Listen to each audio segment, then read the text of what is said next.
భారతదేశంలో corona virus ప్రభావంతో జనజీవనం అస్తవ్యస్తంగా తయారవడంతో సామాన్యులకు సైతం రిజర్వ్ బ్యాంక్ ఆఫ్ ఇండియా శుభవార్త అందించింది. ఈఎంఐలపై 3 నెలలు మారటోరియం విధించింది. అన్ని రకాల రుణాలపై 3 నెలల పాటు ఈఎంఐలు కట్టనవసరం లేదని తెలిపింది. మార్చి 1వ తేదీ నుంచి ఈఎంఐలు చెల్లించాల్సిన అవసరం లేదని ఆర్బీఐ గవర్నర్ శక్తికాంత్ దాస్ తెలిపారు. దేశ ఆర్థిక వ్యవస్థపై కరోనా వైరస్ తీవ్ర ప్రభావం చూపుతున్న నేపథ్యంలో ఆర్బీఐ పలు కీలక నిర్ణయాలు తీసుకుంది. రెపో రేటు 75 బేసిస్ పాయింట్లు తగ్గించింది. అలాగే రివర్స్ రెపో రేటును 90 పాయింట్లకు కుదించింది. దీంతో ప్రస్తుతం repo rate 4.4%, reverse repo rate 4% వద్దకు చేరుకుంది. ప్రస్తుత పరిస్థితులను ఆర్బీఐ నిశ్చితంగా పరిశీలిస్తుందని ఆర్బీఐ గవర్నర్ శక్తికాంత్ దాస్ తెలిపారు. ఆర్థిక స్థిరత్వం కోసం ఎప్పటికప్పుడు అవసరమైన చర్యలు తీసుకుంటున్నామన్నారు. మార్చి 24, 26 మధ్య జరిగిన సమావేశాల్లో తాజా పరిస్థితులను పూర్తిగా సమీక్షించి ఈ నిర్ణయాలు తీసుకున్నామని అన్నారు. వైరస్ వ్యాప్తి, దాని తీవ్రత ఎంతకాలం కొనసాగుతుందన్న అంశాలపైనే భవిష్యత్తు వృద్ధి రేటు, ద్రవ్యోల్బణ అంచనాలు ఉంటాయని గుర్తు చేశారు. Namaskar, good morning. I am speaking to you amidst extraordinary circumstances. Normally, when I address the media, we hold a regular press conference. But now, due to the need for social distancing and the precautionary steps which we are required to take, all of us, I decided to address the media. And since there is no press conference, I have tried to make my statement as explanatory as possible, as self-explanatory as possible, so that the room for questions, etc., are minimized considerably. So therefore, the statement is a bit long. I request your patience, and I would also request you to please be patient till the end, because towards the concluding paragraphs, I have tried to give some forward guidance. In view of the COVID-19 pandemic, the Monetary Policy Committee decided to advance its meeting, which was originally scheduled on 31st March and 3rd April, and the announcement was due to be made on 3rd April. We decided to announce it to 24th, 26th and 27th. Accordingly, the MPC met on 24th, 26th and 27th March and undertook a careful evaluation of the current and evolving macroeconomic and financial conditions, and of course the outlook. I wish to take this opportunity to express my sincere thanks to the MPC members for responding so quickly. I also wish to place on record my appreciation of all the staff and officers of RBI for their excellent cooperation in facilitating this. After extensive discussions, the MPC voted for a sizable reduction in the policy repo rate and for maintaining the accommodative stance of monetary policy as long as necessary to revive growth, mitigate the impact of COVID-19 while ensuring that inflation remains within the target. While there were some differences in the quantum of reduction, the MPC voted by a 4-2 majority, that is by a 4:2 majority, to reduce the policy repo rate by 75 basis points to 4.4%. I repeat, the rate cut decision is 75 basis points, and accordingly the repo rate stands reduced from 5.15% to 4.4%. Simultaneously, the fixed rate reverse repo rate, which sets the floor of the liquidity adjustment facility, that is the LAF corridor, was reduced by 90 basis points. I repeat, 90 basis points to 4%, thus creating an asymmetrical corridor. The purpose of this measure relating to reverse repo is to make it relatively unattractive for banks to passively deposit funds with the Reserve Bank, and instead to use these funds for on-lending to the productive sectors of the economy. It may be recalled that during the month of March so far, the banks have been parking close to rupees 3 lakh crore on a daily average basis under the reverse repo, even as the growth of bank credit has been steadily slowing down. This decision and the advancement of the MPC has been warranted by the disruptive force of the coronavirus. It is intended to 1. Mitigate the negative effects of the virus, 2. To revive growth, and above all, number 3, to preserve financial stability. We are living through an extraordinary and unprecedented situation. Everything hinges on the depth of the COVID-19 outbreak, its spread and its duration. Clearly, a war effort has to be mounted and is being mounted to combat the virus, involving both conventional and unconventional measures in a continuously battle-ready mode. Life in the time of COVID-19 has been one of unprecedented loss and isolation. Yet, it is worthwhile to remember that tough times never last. Only tough people and tough institutions do. In the recent period, Reserve Bank has been in action on a daily basis with efforts to alleviate financial stress, build confidence, and keep the financial system sound and functioning. And we have taken a number of steps over the last 1 month or so since the conclusion of the last MPC meeting. In my statement, I have listed out the measures which have been taken. For the sake of time, I am not reading it out. Once the statement is uploaded, I think those who are interested can have a look at it. Let me assure that the Reserve Bank is at work and in mission mode, monitoring the evolving financial market and macroeconomic conditions and calibrating its operations to meet any need for additional liquidity support as well as to undertake other measures as may be warranted. It is our effort to ensure normal functioning of the markets, nurture the impulses of growth and preserve, I repeat, and preserve financial stability.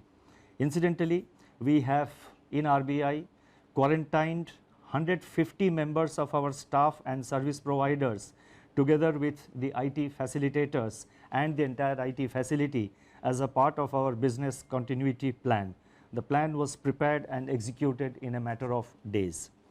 The MPC noted that global economic activity has come to a near standstill as COVID-19 related lockdowns and social distancing are imposed across a widening swath of affected countries.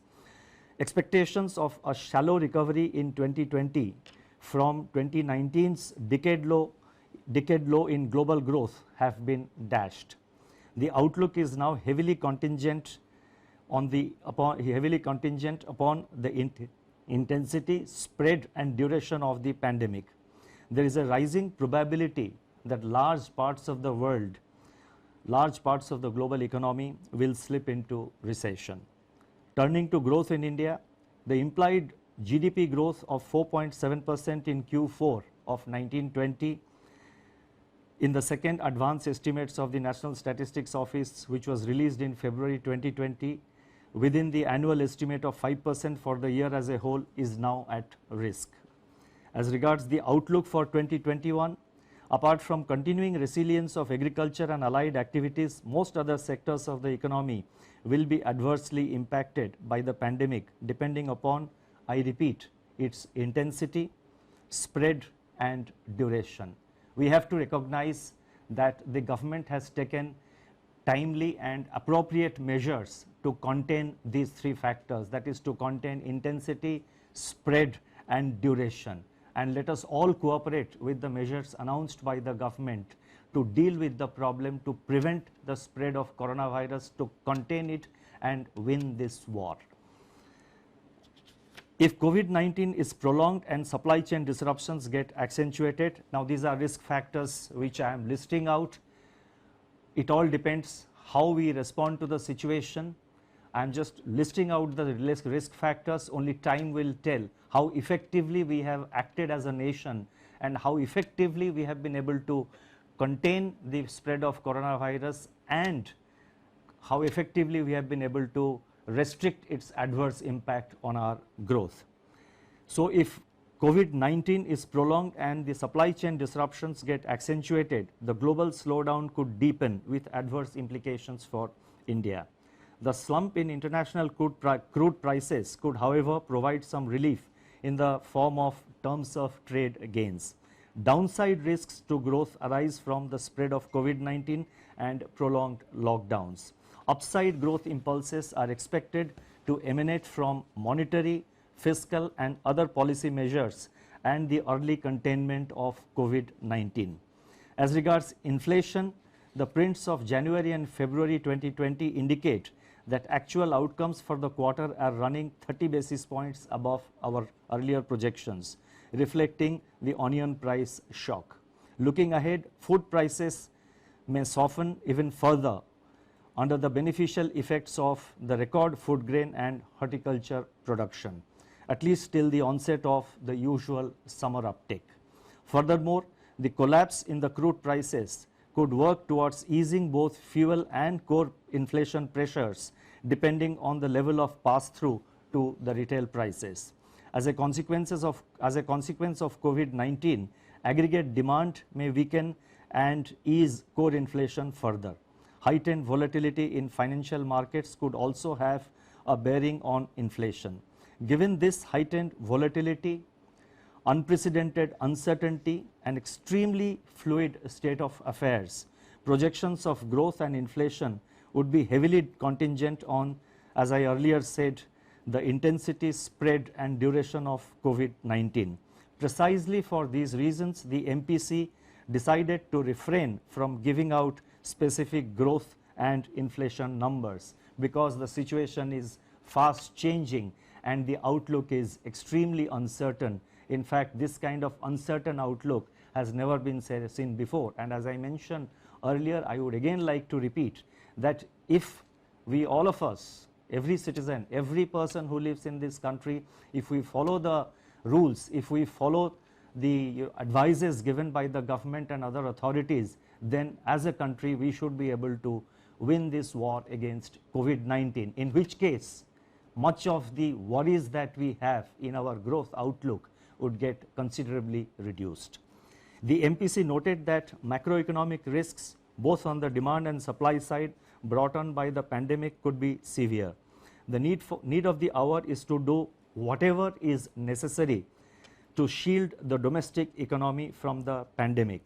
The Government of India has yesterday announced a number of measures which are expected to provide relief to various disadvantaged sections of the society.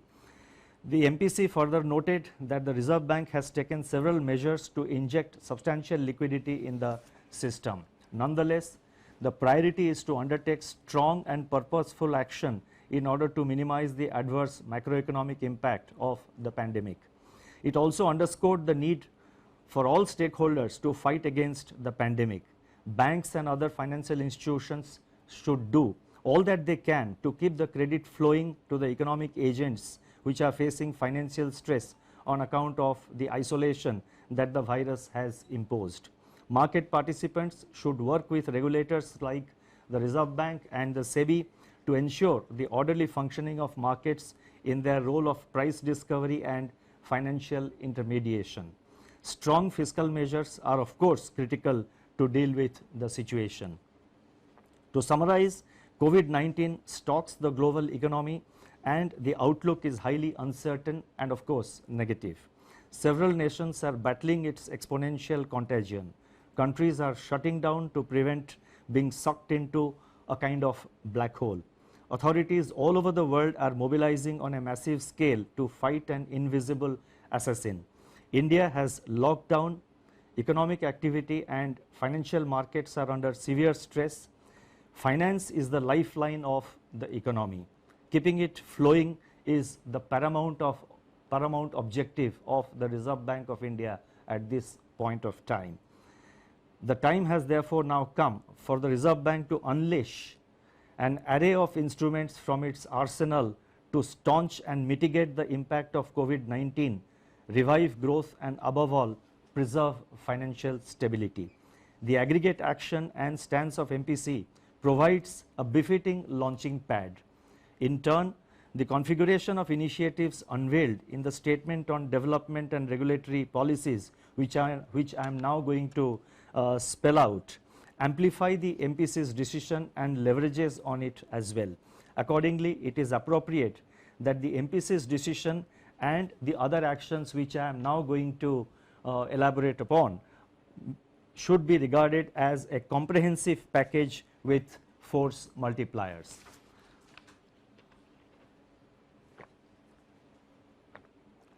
The developmental and regulatory policies can broadly be delineated under 4 categories. First, measures to expand liquidity in the system sizably to ensure that financial markets and institutions are able to function normally in the face of COVID-related dislocations.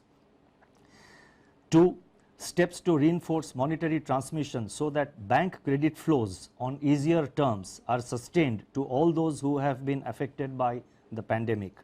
3, efforts to ease financial stress caused by COVID-19 disruptions by relaxing repayment pressures and improving access to working capital. And 4, endeavor to improve the functioning of markets in view of the high volatility experienced with the onset and spread of the pandemic. I would announce them in broadly 3 sections. The first section relates to liquidity measures. A multi-pronged approach comprising both targeted and system-wide liquidity provision has been adopted to ensure that COVID-related liquidity constraints are eased.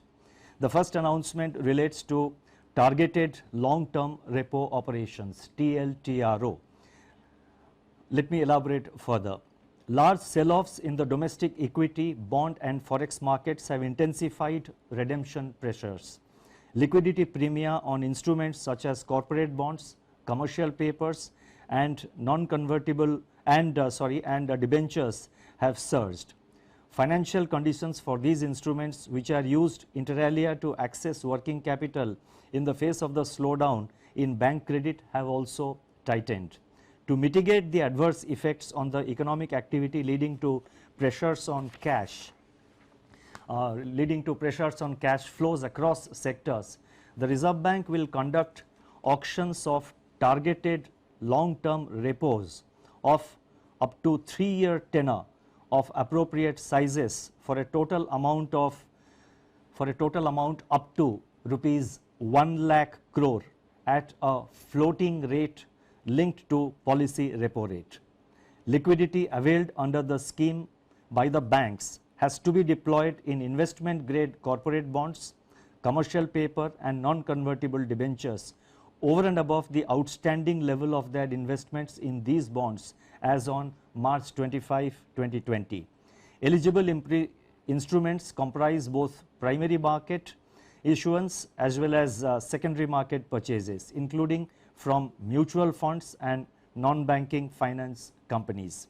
Investments made by the banks under this facility will be classified as held to maturity HTM even in excess of 25% of the total investment permitted to be included in HTM portfolio. Exposures under this facility will also not be reckoned under the large exposure framework. The first auction of rupees 25,000 crores under this arrangement will be conducted later today. The relevant notification in this regard is being issued separately. The second announcement under the liquidity measures includes cash reserve ratio, CRR. It is observed that despite ample liquidity in the system, its distribution is highly asymmetrical across the financial system and starkly so within the banking system. To help banks tide over the disruption caused by COVID-19, it has been decided to reduce the cash reserve ratio, CRR, of all banks by 100 basis points to 3% of net demand and time liabilities, that is NDTL, with effect from the reporting fortnight beginning March 28th for a period of 1 year. This reduction in CRR would release primary liquidity of about rupees 1,37,000 crores uniformly across the banking system in proportion to liabilities of the constituents rather than in relation to their holding of excess SLR. Furthermore, taking cognizance of hardships faced by the banks in terms of social distancing of staff and consequent strains on reporting requirements, it has been decided to reduce the requirement of minimum daily CRR balance maintenance from 90% to 80% effective from the first day of the reporting fortnight beginning March 28, 2020. This is a one-time dispensation available up to June 26, 2020. The next announcement relates to marginal standing facility. In view of the exceptionally high volatility in domestic financial markets, which brings in phases of liquidity stress, and also to provide comfort to the banking system, it has been decided to increase the accommodation under the marginal standing facility MSF from 2% of the statutory liquidity ratio SLR to 3% with immediate effect. This measure will be applicable up to June 30th, 2020. This measure should provide comfort to the banking system by allowing it to avail an additional rupees 1.37 lakh crore, that is 1,37,000 crore of liquidity under the LAF window in times of stress at the reduced MSF rate announced in the MPC's resolution.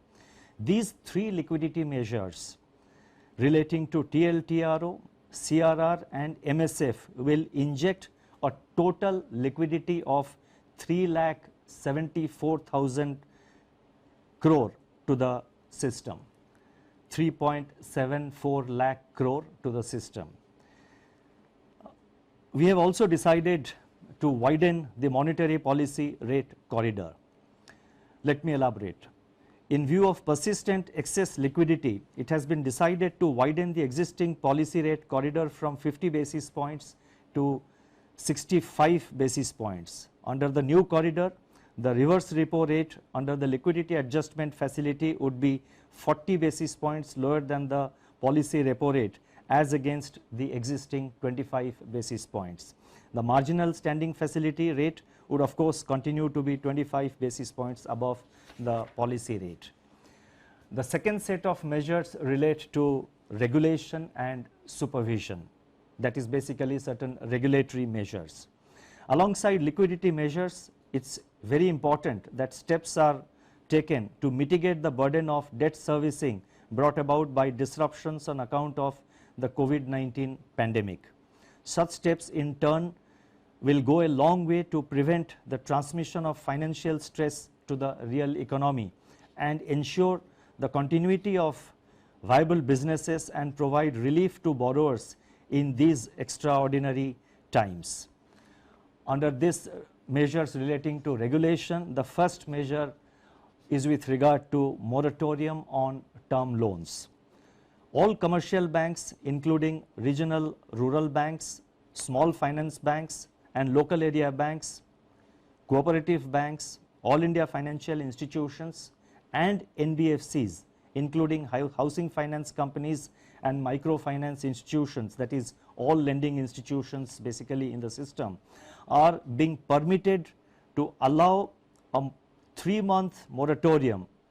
I repeat, all the lending institutions are being permitted to allow a moratorium of 3 months on payment of installments in respect of all term loans outstanding as on 1st March 2020.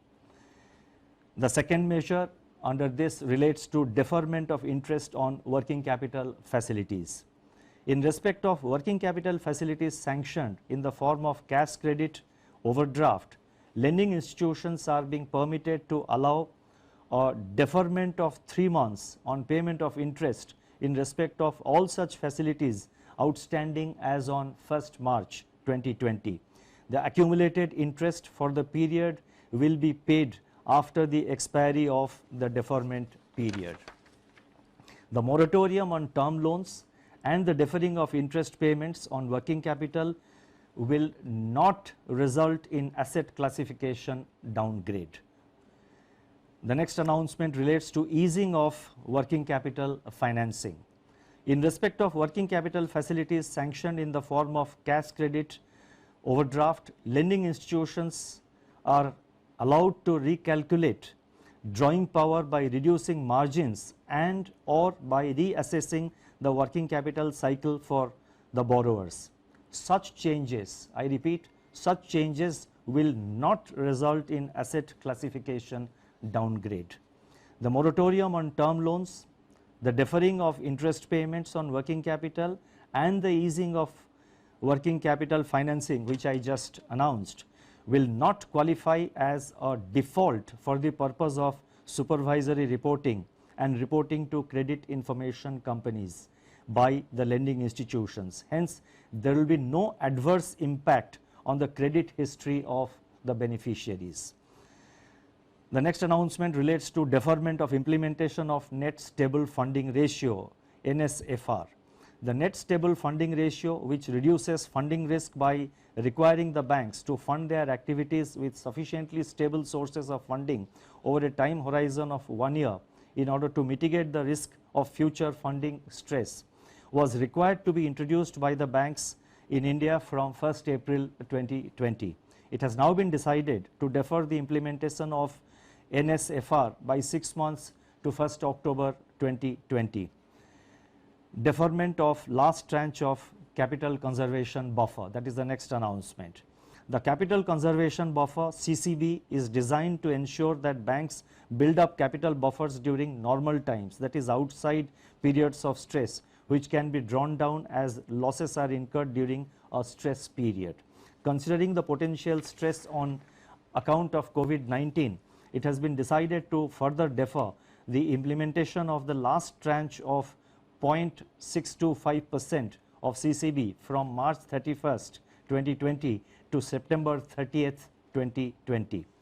With regard to financial markets, that is the third part of the announcement, we are announcing one measure, and this measure basically assumes importance in the context of the increased volatility of the Indian rupee caused by the impact of COVID-19 on currency markets. And this relates to permitting banks to deal in offshore non-deliverable rupee derivative markets, that is basically offshore rupee NDF markets.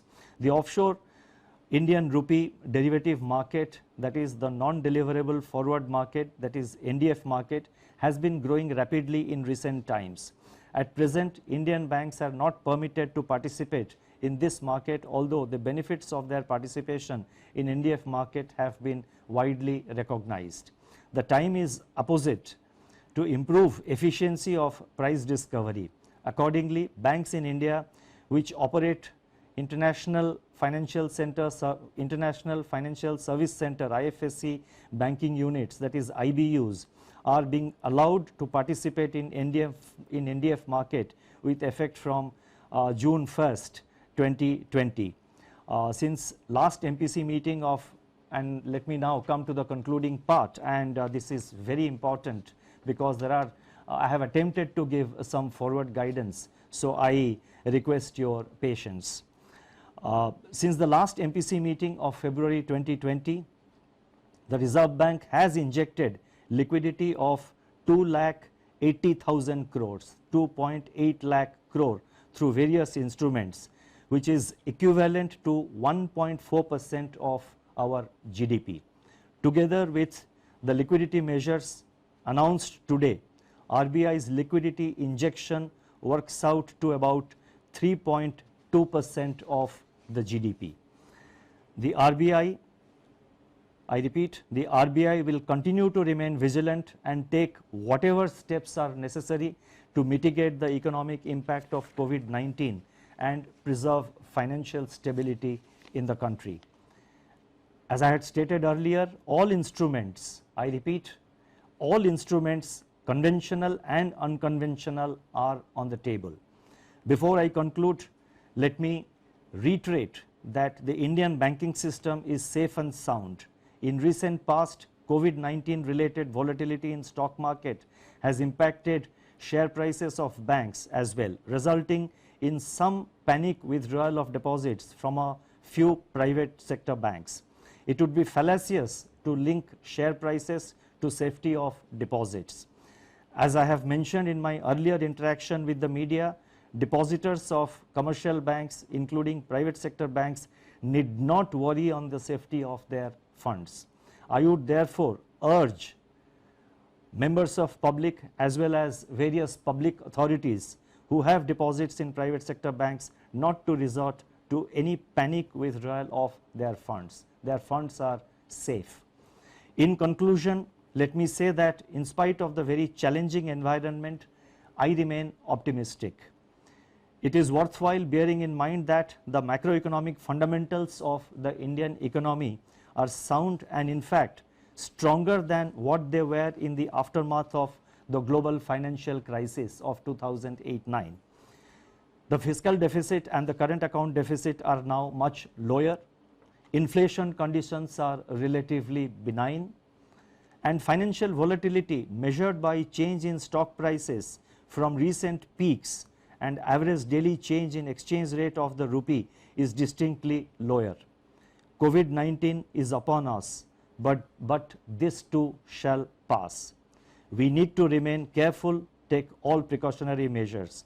I leave you with this comforting thought: stay clean, stay safe, and go digital. Thank you very much.